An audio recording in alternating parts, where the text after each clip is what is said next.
صرت اكره اللاعب امبابي بسبب موقف حدث بيني وبينه. ايش قاعد تقول يا هيمكس؟ امبابي نفسه وراحت الطيارة علي بموقف صادم مضحك ما ادري كيف اوصف. اكتشفت انه احمد يعشق التصوير مع لاعبين كرة القدم. قال له اللاعب كذا كذا موجود في مكان كذا. مين يا ترى هذا اللاعب؟ والله ماني مصدق، والله احسبه يستهبل. يا رجل كنت بتعلم اللغة الفرنسية عشان اكلمه. امبابي شوية وبينزل من الفندق. شوف الشخص اللي لابس تيشيرت برتقالي. فتخيلوا ايش سوى اخوكم هيمكس لما شاف امبابي. ولكن تفاجأت بحركة صادمة من امبابي، والناظر على اليسار نكتشف انه هذه السيارة هي السيارة. مباشرة انا التفت لامبابي وامبابي التفت علي. هذا المقطع مصور بالاثبات. السلام عليكم ورحمة الله وبركاته. هيمكس مقطع جديد وقصة جديدة. قصتنا اليوم عبارة عن سحبة امبابي على هيمكس. ايش قاعد تقول يا هيمكس؟ امبابي نفسه، امبابي لاعب نادي باريس سان جيرمان والمنتخب الفرنسي، ولا قصدك امبابي اللي في بالنا اخواننا الامبابيين؟ لا والله امبابي نفسه لاعب نادي باريس سان جيرمان والمنتخب الفرنسي ووصيف كأس العالم في سنة 2022. هذه القصة هي قصة حقيقية ومو حلم زي ما انتم تتوقعوه، لا الموضوع حقيقي 100%. تراني تصورت مع امبابي في نفس هذه القصة ولكن بشكل غريب. يعني تبغوا تعرفوا كيف؟ اسمعوا القصة للنهاية. في سنة 2022 والقصة كانت في كأس العالم. صدقوني راح تستمتعوا بالقصة وراح تنقهروا مثل ما انقهرت. قبل ما نبدأ لا تنسون اللايك والاشتراك والكومنت، ولا تنسون تفعلون جرس التنبيهات. نروح للقصة. صرت أكره اللاعب امبابي بسبب موقف حدث بيني وبينه. بداية القصة، الموقف صار في فترة بطولة كأس العالم المقام في قطر، تحديدا في مدينة الدوحة عاصمة قطر. في هذه الفترة صارعت عشان أروح إلى قطر لأنه كان حلم من أحلامي أحضر كأس العالم. وتخيلوا فوق كل هذا بيني وبين الدوحة، يعني بين موقعي وبين كأس العالم 500 كيلو فقط. مستوعبين؟ مستحيل أفوت هذه الفرصة. فقررت وعلى حسابي الخاص إني أسافر الدوحة. وللمعلومة كانت هذه أول سفرة لي بالطيارة لحالي. ما أدري كيف أشرح لكم وضعي، أمر مرعب جدا. الموضوع أبدا مو بسيط. والصدمة راحت الطيارة علي بموقف صادم مضحك ما أدري كيف أوصفه. حجزت موعد الطيارة الساعة 2، ولكن الشيء الغبي اللي أنا ما شفت متى موعد الطيارة بالضبط. يعني هل هو الساعة 2 مساء ولا 2 صباحا؟ أيوة نفس اللي في بالك، اللي تفكر فيه هو اللي صار. حجزت الطيارة وأنا أحسب إنه الطيارة الساعة 2 مساء، يعني 2 عصرا تقريبا. فللأسف وصلت المطار تقريبا الساعة 12:30، وتفاجأت عند البوردينج أناظر على الرسالة، أتأمل الرسالة، انصدمت، بلعت ريقي. وللأسف الطيارة كانت الساعة 2 صباحا، يعني الساعة 2 فجرا راحت علي الطيارة. والحمد لله قدر الله ما شاء فعل. حجزت أقرب طيارة على حسابي الخاص برضو، ولحقت وطرت على الدوحة، لأني أول ما وصلت على مباراة السعودية ضد المكسيك. يعني أنا وصلت الدوحة في شهر 11 يوم 29. وطبعا لو بتكلم عن موضوع سفرة قطر وسفرة كأس العالم ما بخلص، فبحاول اختصر لكم المقطع على موضوع سالفة امبابي، لأن سالفة امبابي كانت تقريبا رابع يوم لي في قطر أو 5 يوم، تقريبا 5 يوم. في اليوم الخامس تعرفت على شخص والله والنعم فيه اسمه أحمد. طبعا هو مواطن قطري داخل الدوحة، واحمد طبعا تعرفت عليه في السوشيال ميديا، فربي جمعنا في الدوحة وطلعنا مع بعض. مرني احمد للفندق وطلعت معه،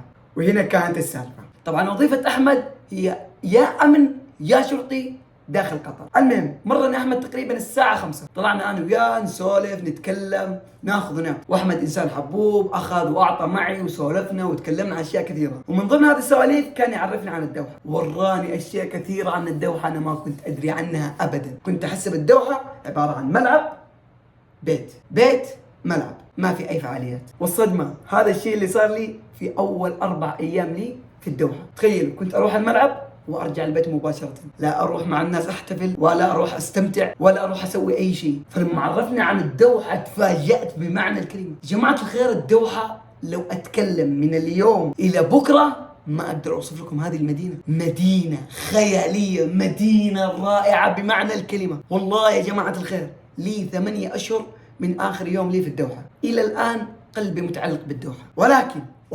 ولكن من ضمن السواليف اللي دارت بيني وبين احمد، اكتشفت انه احمد يعشق التصوير مع لاعبين كرة القدم، وطلع انه هذا الموضوع عنده عادة سنوية. واكتشفت برضه انه عنده متحف خاص في بيته تحمل صوره مع اللاعبين. فمن ضمن السواليف اللي دارت بيني وبين احمد انه احمد عنده اصحاب يشتغلون في نفس مجاله يساعدوه ويسهلوا له طريقه تصوير مع اللاعبين. والله هذا اللي قاعد يصير. يعني زميل احمد في العمل اذا شاف لاعب او عرض مكانه مباشره يدق على احمد ويقول له احمد اللاعب كذا كذا كذا موجود في الفندق كذا كذا، او موجود في المول كذا كذا، او في اي مكان. فطلع الموضوع عميق. انا ابدا مو متعمق على موضوع التصوير مع اللاعبين او رؤيه اللاعبين ابدا، واشوف انه هذا شيء صعب. لكن بعد ما عرفت احمد اكتشفت انه الموضوع ما يستاهل هذه المبالغه كلها. فتخيلوا بالصدفه ونحن نتكلم عن موضوع اللاعبين فجاه دق عليه واحد من اصحابه واحمد رد عليه وزميله قال له اللاعب كذا كذا موجود في مكان كذا. ايش فيني كثرت على كذا كذا وكذا؟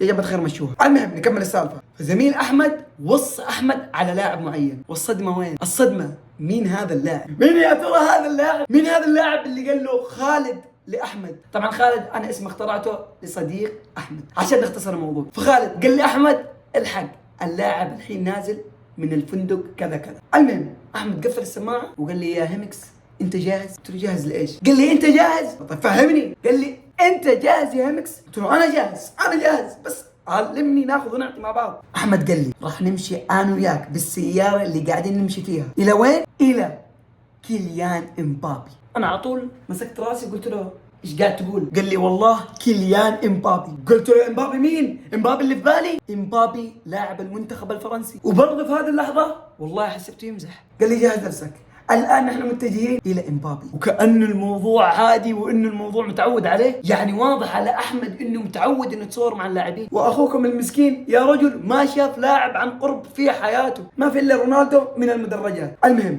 انطلق أحمد وأنا الحماس عندي مليون والله ماني مصدق. وحقيقة اتجهنا للموقع مباشرة. أخذ مننا تقريبا 10 دقائق بالكثير. وصلنا الموقع مباشرة. بس أنا من قوة الحماس شفتها نص ساعة يا رجل. بروح أقابل إمبابي، بتصور مع إمبابي. إمبابي موهبة العالم. كنت أتخيل سيناريوهات وكيف بتصور معاه وكيف بكلمه وأشياء كثيرة يا رجل. كنت بتعلم اللغة الفرنسية عشان أكلمه. المهم وصلنا الفندق. وللتوضيح قبل ما ندخل للفندق سمحوا لنا انه ندخل ولتراه ممنوع. واول ما وصلنا احمد اتصل على زميله خالد اللي انا سميته خالد، طبعا والله ما اعرف اسمه. دق عليه احمد وقال له وين امبابي؟ تخيلوا ايش رد عليه امبابي شويه وبينزل من الفندق. احمد على طول قفل السماعه وقرب من بوابه الفندق. تخيلوا وين الصدمه؟ وين الصدمه يا هيمكس؟ الصدمه هنا اول ما وصلنا بوابه الفندق امبابي فتح البوابه. امبابي كيليان فتح البوابه وطلع من الفندق.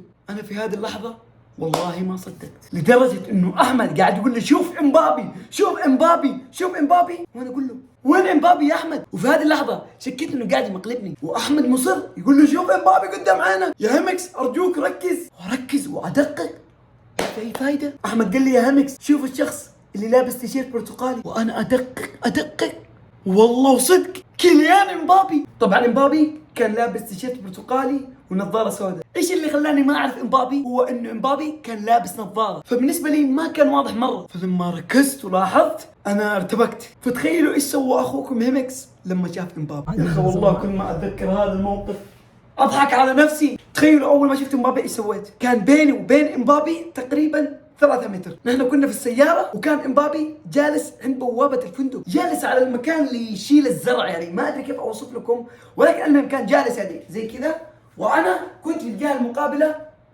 مع احمد بالسيارة. فتخيلوا حطيت عيني في عين امبابي والصدمة امبابي حط عينه في عيني. والله العظيم هذا اللي صار. فاول ما حصل هذا الموقف وهذه النظرات ايش سوى هيمكس بكل بجاحة سوى لامبابي نعم لوحت له بيدي كذا. ايش تتوقعون امبابي رد علي؟ تتوقعون امبابي يقول كيف الحال؟ اخبارك؟ اشتقنا لك؟ اول مره يشوفني. وانا اقول له. فامبابي اول ما سويت هذه الحركه بمعنى الكلمه وخر وجهه، يعني كان يقول لي انا مو فاضي لك. اول ما سوى هذه الحركه انا بلعت ريقي وقلت الله يستر الله يستر. هذا وانا باقي ما تصورت معاه وانا ابغى اتصور معاه. المهم فجاه احمد ينبهني ويقول لي يا هيمكس انزل تصور معاه. والله كذا قال لي انزل يا رجل. سلم عليه من بعيد. مين هو؟ زميلك صديقك. انا كنت متوتر ومرتبك وفي افكار كثيره في راسي. قررت اني انزل وافتح الباب وانا قاعد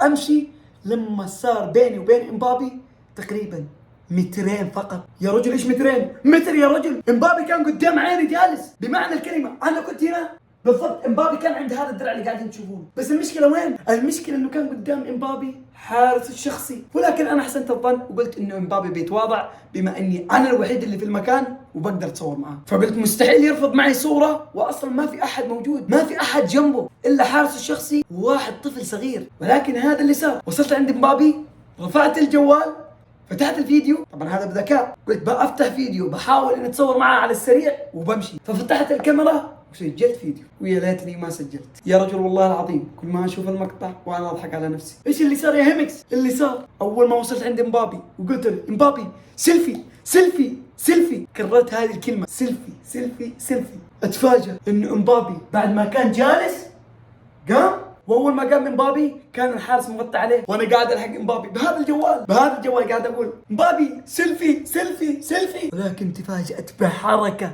صادمه من امبابي. والله اني انصدمت من امبابي بعد هذه الحركه. ايش الحركه اللي سواها فيك يا هيمكس؟ الحركه اللي سواها للاسف وبكل صدمه، اول ما مشى امبابي ووراه الحارس، لما رفعت صوتي وقربت منه امبابي سوى كذا.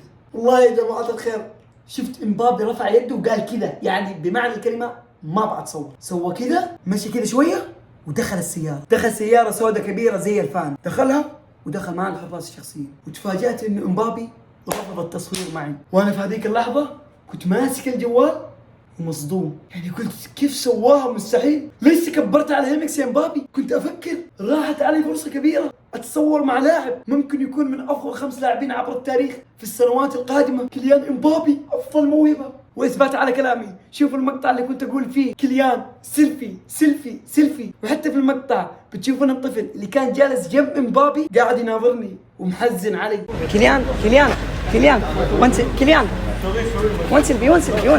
سيلفي كيليان. وللاسف غادرت المكان وانا مكسور، زعلان، مقهور على اللي سواه امبابي فيني.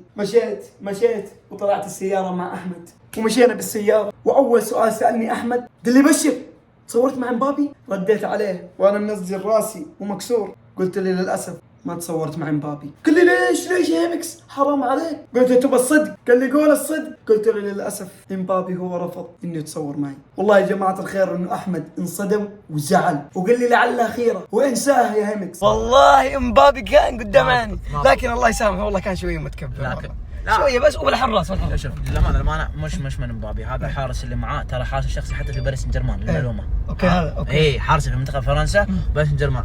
هذا والله انا قبل صارت لي مشكله معاه نفس الشيء، يوم كان جاي مع باريس الدوحه قلت له يا اخي صوره معاه، شو المشكله؟ ما في حد، كان ما في الا انا واثنين معي.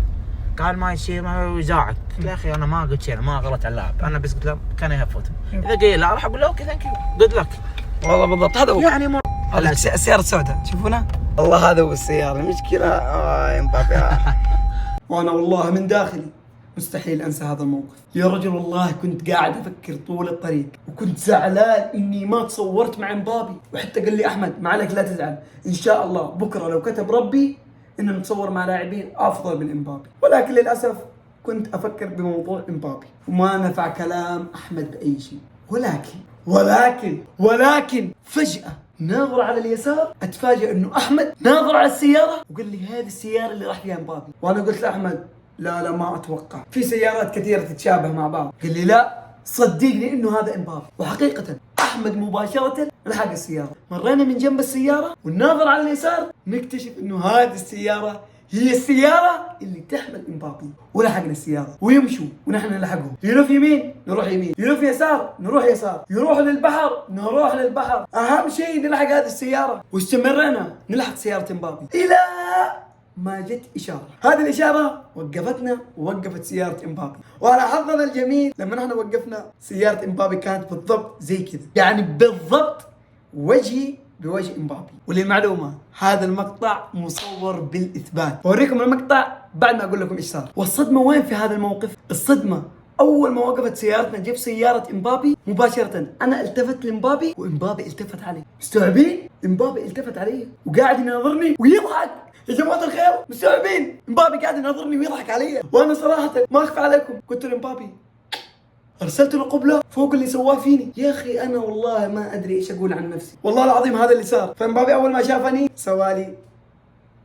وللمعلومه اكتشفت انه مبابي ما يحيي زي كذا، مبابي يحيي زي كذا. والله يا جماعه الخير انه مبابي سوالي كذا. ايش كذا؟ ايش قاعد تسوي يا مبابي؟ ايش قاعد؟ او ممكن هذه التحيه بالعادات الفرنسيه تحيه حب يعني، الله اعلم. ولكن اول ما حياني مبابي صدقوني اني فرحت وانصدمت، وانا قاعد ابتسم لمبابي ومبابي ابتسم معانا. بتقول لي طيب يا هيمكس اثبت لنا انه سوى هذه الحركه. الان اثبت لكم بمقطع كامل مصور، تابعوا المقطع. والله هذا مبابي ولا هذا هو جنبنا موجود، لكن على يساري هذا ما ربي كتب لنا نصوره. يا الله لكن بصور لك مبابي الحين موجود. مبابي مبابي والله مبابي جنبي يا جماعه. هذا هو تشوفونه هذا هو لابس برتقالي. يا اخي والله حرام، والله كنت بتصور معاه. يلا عوافي.